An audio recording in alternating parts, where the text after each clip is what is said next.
ఒక్కసారి కొమ్మూరి గోల్డ్ కి కాల్ చేయండి. తాకట్లో ఉన్న మీ బంగారాన్ని విడిపించి మార్కెట్ ప్రైస్ కి వాళ్ళు కొనుక్కుని మిగతా డబ్బులు మీకు ఇచ్చేస్తారు. హాయ్, వెల్కమ్ టు మన టీవీ. మనం ఉన్నది మన కోసం. నేను మీ జర్నలిస్ట్ మనోజ్. సో ఈరోజు నారా లోకేష్ 43వ పుట్టినరోజు జరుపుకుంటున్నారు. సో ఇలాంటి నేపథ్యంలో ఆయన గురించి మాట్లాడడానికి మనతో పాటు స్టూడియోలో ఉన్నారు భాస్కర్ నాయుడు గారు. మాట్లాడే ప్రయత్నం చేద్దాం. నమస్కారం సార్. నమస్కారం అండి, నా పేరు భాస్కర్ నాయుడు. ముందుగా మనం టీవీ ప్రేక్షకులకు నా నమస్కారాలు. ఈరోజు అకేషన్ ఏంటంటే 43వ పుట్టినరోజు శుభాకాంక్షలు లోకేష్ గారికి తెలియజేసుకుంటూ పర్టికులర్గా లోకేష్ గారిని అంటే ఆయనలో పరిణితి చెందిన నాయకుడు అని కొంతమంది అంటూ ఉంటారు, లేదు ఆయన ఒక ఫెయిల్యూర్ పొలిటీషియన్ అని చెప్పి కొంతమంది మాట్లాడతారు. న్యూట్రల్గా ఉన్న వాళ్ళేమో లేదు ఆయన స్టెప్ బై స్టెప్ ఇంప్రూవ్ అవుతున్నాడని చెప్పి అంటారు. మీరేమంటారు అసలు?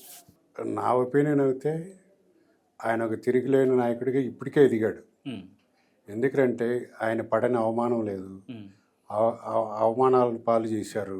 చిన్న వయసులోనే అన్నీ ఫేస్ చేశాడు ఆయన. పప్పు అని బాడీ షేమింగ్ ఏ విధంగా చేశారో అందరికీ తెలిసింది. ఏ రోజు కూడా విమర్శించిన వాళ్ళని ఆయన ప్రతి విమర్శ చేయలేదు ఆ రోజుల్లో. మొత్తం ఆయన వాళ్ళు మాటలతో ఎన్ని విమర్శించారో ఆ విమర్శలకు ఈయన చేతలతో చూపించాడు, పనితనంలో చూపించాడు మొత్తం. ఇప్పుడు ఆయన ఉండే హెచ్ఆర్డి మినిస్ట్రీలో అంత చిన్న వయసులో ప్రాక్టికల్గా నేపాల్లో చిక్కుకున్న విద్యార్థులకు అవుతేనేవి ఆ రోజు ఎంత హెల్ప్ చేసి వాళ్ళకి అన్ని సదుపాయాలు కల్పించి వాళ్ళకు భరోసా ఇచ్చి మన ఏపీకి చేరే వరకు ఆయన నిద్రపోలేదు. అంత చేసిన వ్యక్తి నారా లోకేష్. యువగలం పాదయాత్రలో అయితే ఆయన నాకైతే మొదలుపెట్టిన ఇంటి నుంచి బయలుదేరాడు హైదరాబాద్లో. వాళ్ళ మదర్కి ఫాదర్కి పాద నమస్కారం చేసేటప్పుడు నాకు కళ్ళలో నీళ్ళు వచ్చాయి. ఎందుకు వచ్చాయంటే జగన్ అనే వ్యక్తి అవతల వైపు ఉన్నాడు, ఇతన్ని సాఫీగా పాదయాత్ర చేసుకొనివ్వడు. ఎందుకంటే ఫ్యూచర్లో నాయకుడు లోకేషే కాబట్టి ఇతనే పోటీ, కాబట్టి ఇతను ఏదో విధంగా అనచాలి. మనం మొగ్గలోనే అనిస్తే మనకెవరు పోటీ ఉండని ఉద్దేశంతో ఎన్ని పెట్టాలో ఎన్ని ఇబ్బందులు పెట్టాడో అన్నీ పెట్టాడు. అన్నీ కూడా ఫేస్ చేస్తూ ఆయన ముందుకొచ్చి యువగలాన్ని దిగ్విజయంగా అంటే అది దిగ్విజయమే నా దృష్టిలో. ఒక పోరాటం. కుర్చీలు వేస్తే కుర్చీలు లాగారు, టేబుల్ వేస్తే టేబుల్ లాగారు. ఎవరైనా ప్లేస్ ఇచ్చి అకామిడేషన్ భోజనాలు పెట్టే ప్లేస్కి పోతే ప్లేస్ ఇవ్వకుండా ఇబ్బందులు పెట్టారు. ఒక రకమైన ఇబ్బందులు కాదు, అన్ని రకాల ఇబ్బందులు పడ్డాడు ఆయన. ఆయనకేం కర్మ, గోల్డెన్ స్పూన్తో పుట్టాడు. అవును.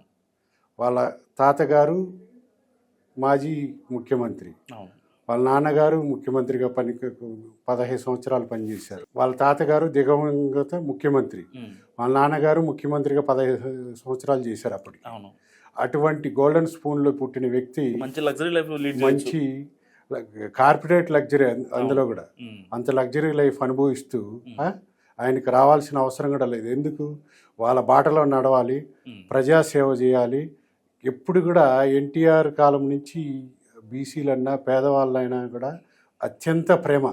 తెలుగుదేశం పార్టీ పుట్టిందే బీసీల కోసం, పేద ప్రజానికం కోసం. సార్, ఇప్పటికీ చాలామంది టీడీపీ కార్యకర్తలు ఒక డౌట్ సార్, 2019లో ఎందుకు నారా లోకేష్ మంగళగిరి నుంచి పోటీ చేశాడు అనేది. అది కూడా అతన్ని అక్కడ వద్దని పార్టీ వాళ్ళు చెప్పారు, చాలా మంది చెప్పారు. ఆయన అక్కడే పోటీ చేశాడు. అంత మొండి పట్టి ఏంటి అసలు లోకేష్ గారు? అంతే, ఓడిన చోటే గెలవాలనేది ఆయన ఇది. పట్టుదలగా ఎవరికి రాలికి 91,000 మెజార్టీ వచ్చింది. ఈ 40 సంవత్సరాలలో తెలుగుదేశం జెండా ఎగరని మంగళగిరిలో జెండా అత్యంత మెజార్టీతో ఎగరేసాడు ఆయన. 1985 గెలిచింది. అవును. తర్వాత ఎప్పుడు గెలిచింది లేదు. తర్వాత మంగళగిరిలో వద్దన్నా కూడా నిలబడి ఒకసారి ఓడిపోయారు. తర్వాత కూడా మళ్ళీ కాన్స్టిట్యున్సీ మారదామనే ఇది ఉంటుంది ఎవరికైనా. ఇది లేకుండా లేదు నేను మారను, ఇక్కడ నిలబడి గెలిచి తీరుతానని అత్యధిక మెజార్టీతో గెలిచి చూపించాడు. ఇప్పుడు మంగళగిరి ప్రజలు కూడా బాగా ఆయన ఒక మంచి నాయకుడిని తయారు చేశారు. అవును. ఇక ఆయన చూస్తుంటే ఆయన మంగళగిరిని కంచుకోట చేసుకునే కంచుకోట, దాంట్లో అనుమానం ఏం లేదు. మంగళగిరి కంచుకోట. ఇంకా బాబు గారు ఎట్లా కుప్పంని చేసుకున్నారో మంగళగిరి ఈయన కంచుకోట అంతే, ఎప్పటికీ తిరిగిలేని. కానీ ఆ సాహసం జగన్మోహన్ రెడ్డి గారు చేయలేకపోయారు పులివెందుల నుంచి. వాళ్ళ అమ్మనేమో గౌరవ అధ్యక్షురాలుగా ఉన్నామేమో వైజాగ్ వైజాగ్ పంపించి ఎంపీగా, ఎంపీగా ఆయన మాత్రం సేఫ్ జోన్ లో ఉండి చేశారు. ఆవిడ మొదలు ఓడిపోయింది, ఈయన గెలిచారు. ఆయన బుర్రే ఇంకా తెలిసిందే కదా, కాబట్టి ఆ బుర్రను ఉపయోగించి అక్కడ పెట్టాడు. వైజాగ్ ప్రజలు తెలివివంతులు కాబట్టి ఆమెని పంపించారు వెనక్కి. అది ఇప్పుడు ఆయన మినిస్ట్రీ, హెచ్ఆర్డి మినిస్ట్రీకి వచ్చేసరికి స్కూల్స్ పరంగా మెగా డిఎస్సి ఇచ్చిన మాట ప్రకారం మెగా డిఎస్సి ఇచ్చేసాడు, రిక్రూట్ చేశారు. ఆ రోజు యువగలం పాదయాత్రలు ఇచ్చిన మాట ప్రకారం చెప్పిన మాట చెప్పినట్టు చేసి తీరాడు. అదేవిధంగా మెగా పేరెంట్స్ మీట్ ఇప్పటి వరకు ఎవరు పెట్టలేదు. అది నిజంగా అద్భుతం సార్. అది చాలా బాగా చేశారు. అది మెగా ఆయన ముఖ్యమంత్రి గారిని కూడా పేరెంట్స్ మీట్స్కి తీసుకెళ్ళి అది చాలా మంది హృదయాలను కదిలించింది. ఇప్పటికీ పేరెంట్స్ లో కూడా ఇండియా మొత్తంలో గవర్నమెంట్ స్కూల్స్ లో పేరెంట్స్ మీటింగ్ అంటే ఏదో తూతు మంత్రంగా జరిగిపోద్ది, చాలా మంది రారు.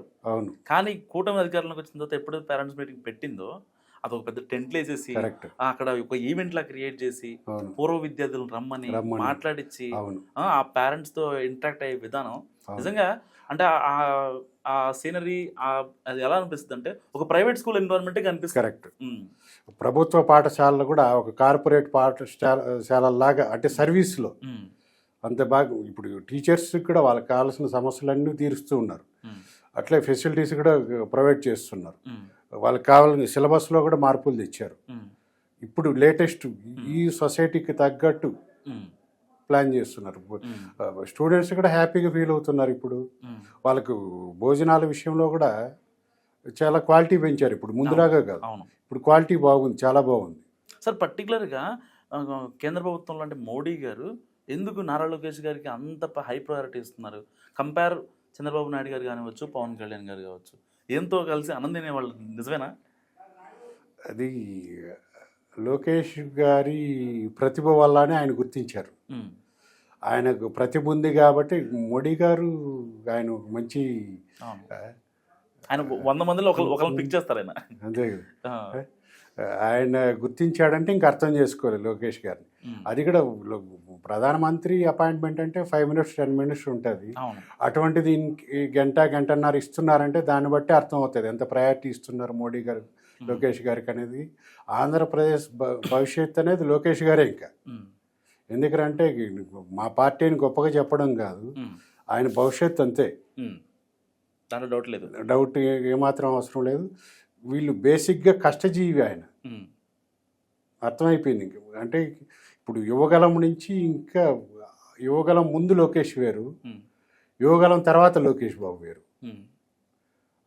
అవన్నీ గ్రౌండ్ లెవెల్లో చూసి పబ్లిక్తో మాట్లాడి రైతులతోనే అన్ని వర్గాలతో మాట్లాడి వాళ్ళ సమస్యలు విని ఓపికగా విన్నాడు.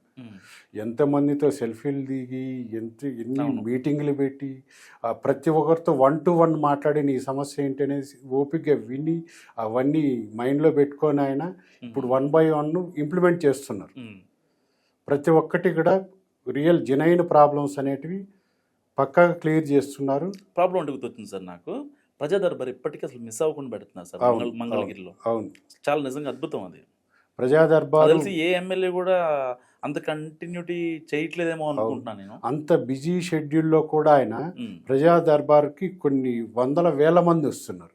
అది నిలబడుకోనే, మామూలుగా పోతే కొద్దిగా దర్పం చూపిస్తారు ఎమ్మెల్యే కుర్చీలో కూర్చొని ఇచ్చేసిపో పిఏకి అది ఇది, అటు కాకుండా ఆయన స్వయంగా అర్జీలు తీసుకొని చదివి అప్పటికప్పుడు కొన్ని సాల్వ్ పరిష్కారం చూపించి కొన్ని పరిష్కారం కానట్టు అధికారులకు చెప్పి చాలా బాగా అద్భుతంగా చేస్తున్నారు. ఇది అందరికీ కూడా ఒక ఆదర్శం. చిన్న వయసులో అతను ఇంత ఇనిషియేట్ తీసుకొని చేస్తున్నాడంటే పక్క ఆంధ్ర భవిష్యత్తే. నారా లోకేష్ గారికి ఒక పార్టీ లీడర్గా, కార్యకర్తగా మీరు ఇచ్చే సలహా ఏంటి? ఆయన పుట్టినరోజు నాడు ఆయనకి సలహాలు ఇచ్చే అంత టోలం కాదు, కానీ చూస్తూ ఉంటారు కదా కొన్ని మిస్టేక్స్ కావచ్చు, ప్లస్లు మైనస్లు మీరు అబ్జర్వ్ చేస్తూ ఉంటారు. ఇప్పటికే ఆయన లాంగ్వేజ్ పరంగా కూడా బాగా క్లారిటీతో మాట్లాడుతున్నారు. ముందుటికి ఇప్పటికి బాగా పరిణితి వచ్చింది ఆయనలో. ఇప్పుడు ఇది కూడా ఆయన బాగా షార్ప్నెస్ పెరిగిపోయింది. అది ఆటోమేటిక్గా ఇంకా ఆయనకి నందమూరి నారా రెండూ కలిసాయి కాబట్టి ఆటోమేటిక్గా 2 విధాలుగా ఆయన ఇంకా పనిచేస్తున్నారు. ఆయనకి కార్యకర్తల్లో కూడా ఒక బాగా నమ్మకం ఏర్పడింది లోకేష్ బాబు మీద అవును. ఈయన చెప్పిన పని చేస్తున్నాడు, ఈయన ఇచ్చిన కమిట్మెంట్ ఫుల్ఫిల్ చేస్తున్నాడు అవును. అనేది మాత్రం చంద్రబాబు నాయుడు గారు అరెస్ట్ టైంలో కార్యకర్తలని మంచి సపోర్ట్ ఇచ్చారు సార్ బాగా. లోకేష్ గారు. లోకేష్ గారు ఆ రోజు అరెస్ట్ అయిన రోజు నేను టీవీలోనే చూస్తున్నా, ఈయన దాన్ని రెస్పాండ్ అయిన విధానము ఇదంతా చూస్తే ఒక చిన్న వయసులోనే ఫాదర్ని అరెస్ట్ చేసినప్పుడు నిజంగా ఎవరికి రాకూడదు ఈ పరిస్థితి అనేది అందరిలో అనిపించింది. రోడ్డు మీద కూర్చొని ఆ పోలీసులు అటకాయించి ఆయన్ని కలవనీయకుండా చేసిన విధానం ఇవన్నీ ఎవరికి జరగకూడదు. అంత మహోన్నత నాయకుడిని అరెస్ట్ చేస్తే యాజ్ ఏ నాయకుడిగా మనకు, తండ్రిగా ఆయనకు ఆయన్ని కలవనీయకుండా చేయడం అనేది కూడా కరెక్ట్ కాదు.